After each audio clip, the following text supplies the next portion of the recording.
acara pembukaan pendidikan pembentukan Bintara Polri gelombang 2 tahun 2022. Siap, dimulai. Laksanakan. Pada Inspektur Upacara.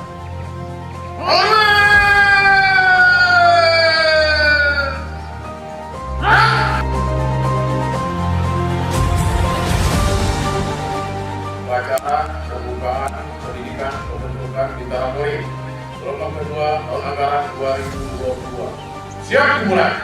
Pasukan siap diperiksa.